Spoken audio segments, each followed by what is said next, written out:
Hi, I'm Sydney Florianzia, and I'm going to be your host today. I'm excited, so let's get it. You can see from the bio on the Insta that I am a chemical engineering student at NC State, and I'm actually working today for like a few hours. But then I'm all yours, and feel free in this like 9 to 12 block to send me any questions you want me to talk about or anything. And yeah, I'll check in later.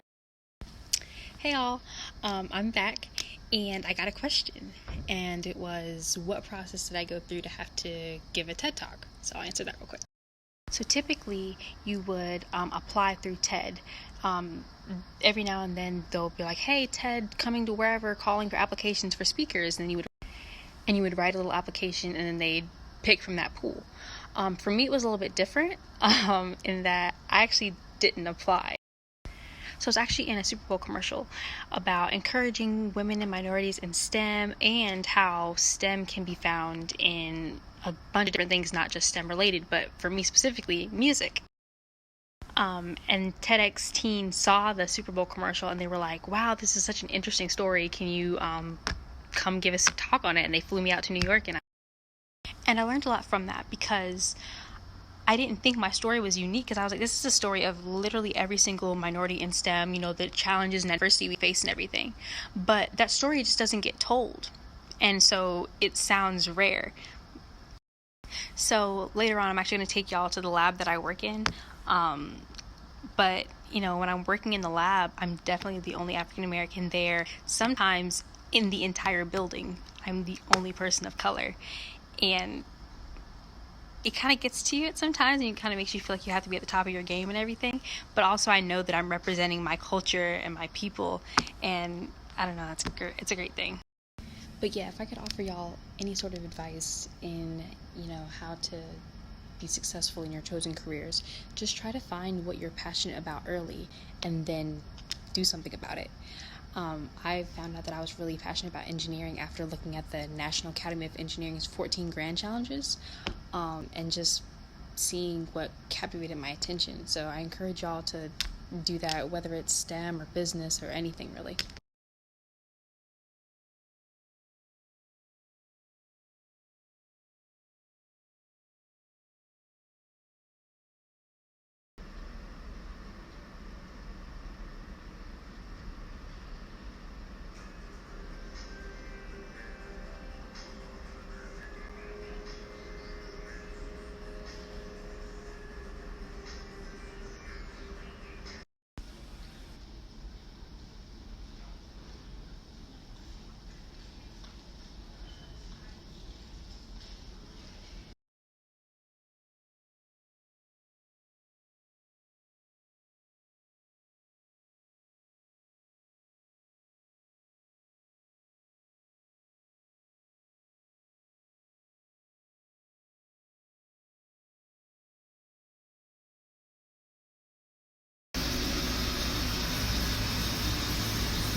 But you should just feel like a faint pressure. Before we even, we gotta put the monomer solution on. Chuck, you were right about that. There's no point in bubbling nitrogen. Whoa, remember it's still blowing kind of fast.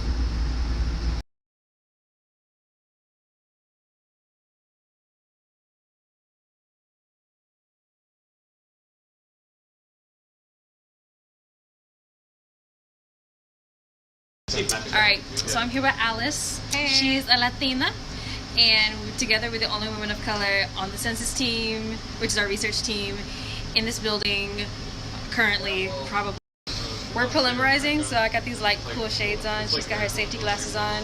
I'm not supposed to be looking at the UV light. Oh yeah, we should not be near it. It's right there. It's happening. That's so we're going to take you guys to some more labs. Yeah, it's lit. All the chemicals you can name. Alice, we no longer need to be as safe as we once were. Here's some chemistry. Set a timer? Yeah, for 15 minutes, and then we'll come back and check.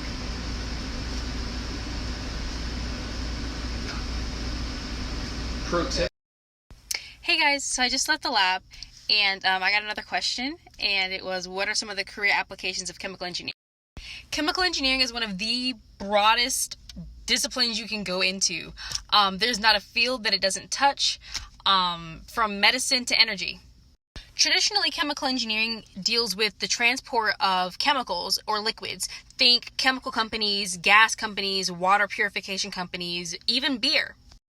But there's been a rise in the biomolecular side of chemical engineering, which is what I'm concentrating in, and typically is used in like medical spheres. So think like the flu vaccine, which has to be produced for thousands of people, so you need facilities big enough to produce that, right? But also, chemical engineers work on the smaller scale and the actual chemistry in the drug itself. There are environmental applications to chemical engineering, food production, even paper science, like the difference between the paper we write with and toilet paper. But yeah, it's really interesting stuff.